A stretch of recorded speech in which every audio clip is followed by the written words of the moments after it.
نحمدہ ونصلی ونسلم علی رسولہ الکریم اما بعد فاعوذ باللہ من الشیطان الرجیم بسم اللہ الرحمن الرحیم۔ یہ صحیفہ حمام بن منبہ ہے جو حضرت ابو ہریرہ رضی اللہ تعالیٰ عنہ کے شاگرد تھے۔ یہ حدیث پاک کا ایک قدیم نسخہ ہے جو صحابہ کرام سے روایت ہو کر پھر بتدریج روایت ہوتا آیا، اور اس کو کئی ائمہ نے اپنی کتاب میں بھی درج فرمایا، جیسے امام احمد بن حنبل رحمۃ اللہ علیہ کی صحیفہ حمام بن منبہ موجود ہے۔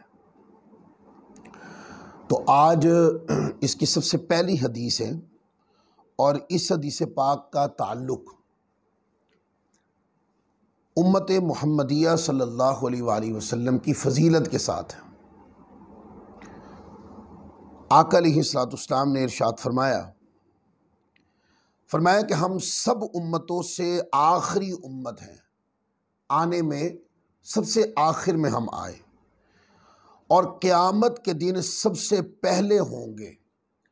اب یہ امت کی پہلی فضیلت بیان کرتی کہ اگرچہ دنیا میں آنے کے اعتبار سے امت محمدیہ سب سے آخر میں ہے، لیکن جب قیامت کا دن ہوگا تو سب سے پہلے امت محمدیہ یعنی سب سے آگے ہوں گے، سب سے پہلے ہوں گے۔ مگر ان لوگوں کو ہم سے پہلے کتاب دی گئی، اب اس سے مراد یہودی اور نصارہ اور بنی اسرائیل تھے، ہم سے پہلے ان کو کتاب دی گئی، اور ہمیں کتاب یعنی قرآن ان کے بعد دی گئی۔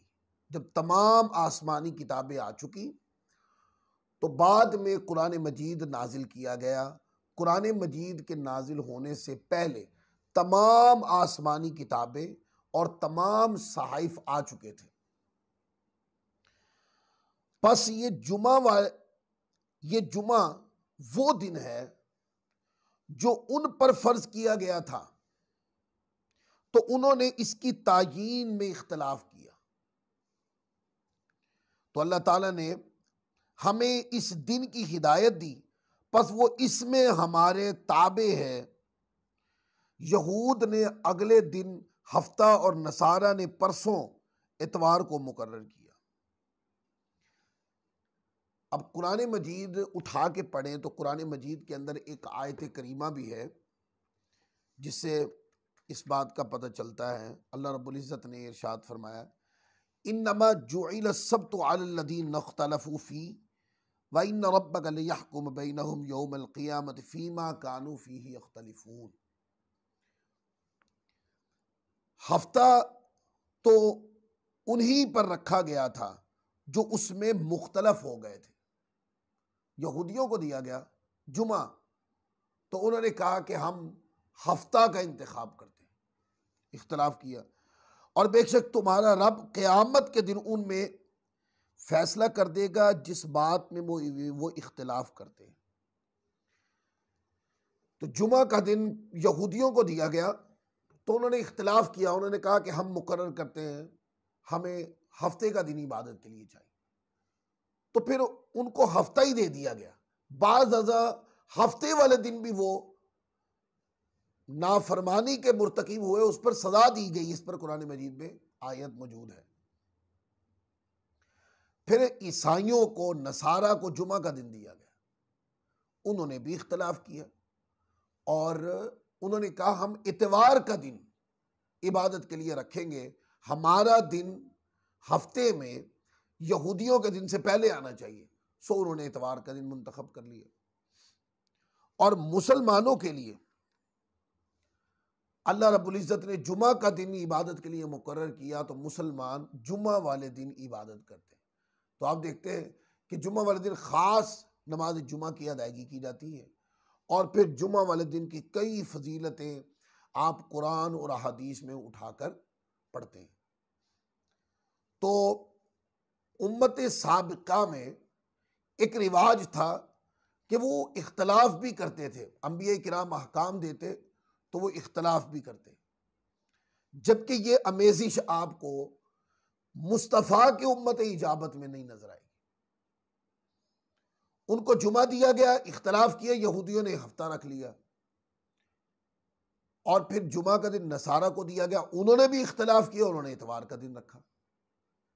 مسلمانوں کو دیا گیا جمعہ کا دن تو مسلمان اس پہ کاربند ہو گئے، اور مسلمانوں نے اس پر اپنی عبادت کا دن جمعہ کو شمار کر لیا، اور اس میں وہ عبادت کرتے رہے۔ تو اس پر حضور علیہ الصلوۃ والسلام نے فرمایا ہم وہ لوگ ہیں کہ جو با اعتبار امت کے سب سے آخر میں آئے ہیں، ہم وہ ہیں کہ جن کو کتاب سب سے آخر میں دی گئی ہے۔ ہم سے پہلے گزر چکی، ان کو کتابیں مل چکی، انبیاء کی صورت میں ہدایت ان تک جا پہنچی، اور ان کو اللہ تعالیٰ کے احکام میں سے جمعہ کے دن عبادت کا حکم تھا، تو وہ اختلاف کر گئے، اور امت محمدیہ کو جمعہ دیا گیا تو انہوں نے اس کو اپنا لیا، اس کے اندر عبادت کرنا شروع کر دی۔ تو کہا کہ قیامت کا دن جب آئے گا تو ہم با اعتبار امت کے اگرچہ سب سے آخر میں ہیں اور قیامت کے دن سب سے پہلے ہوں گے، مگر وہ لوگ جو با اعتبار دور کے، با اعتبار کتاب دیے جانے کے، با اعتبار امت کے پہلے گزر چکے ہیں، وہ قیامت والے دن دوسرے نمبر ہمارے بعد ہوں گے۔ وہ کیوں بعد ہوں گے؟ اس لیے کہ ان کی پھر چند وجوہات بیان کر دی کہ امت کی فضیلتوں میں سے ایک فضیلت یہ بھی ہے کہ انہوں نے حکم سنا اور سر تسلیم خم کر دی۔ امت محمدیہ کی افضلیت کی اور بھی بہت ساری وجوہات ہیں، مطلب سب سے بڑی وجہ امت محمدیہ کی افضلیت کی یہی ہے کہ وہ امت محمدیہ ہے، پیارے آقا صلی اللہ علیہ وآلہ وسلم کی امت ہے، یہ سب سے بڑی فضیلت ہے ان کی۔ لیکن چونکہ یہ سر تسلیم خم کر گئے، ان کو جو حکم دیا گیا انہوں نے عمل کیا، وگرنہ یہودیوں کی تاریخ پڑھ لیں آپ، اور نصارہ کی تاریخ اٹھا کے پڑھ لیں، نصارہ نے تو شرک قبول کر لیا نا سیدھا ہی، اور یہودیوں کی تاریخ پڑھے آپ کو جگہ جگہ نافرمانی نظر آئے گی۔ پھر اللہ تبارک و تعالیٰ عز و جل نے انبیاء کرام کی دعاؤں کی صورتوں میں ان سے درگزر بھی فرمایا، اور آقا علیہ الصلوۃ والسلام کی امت کو یہ شان دی کہ اللہ کا جو بھی حکم آیا امت محمدیہ نے اس کو قبول کیا، اس کے مطابق عمل کر ڈالا۔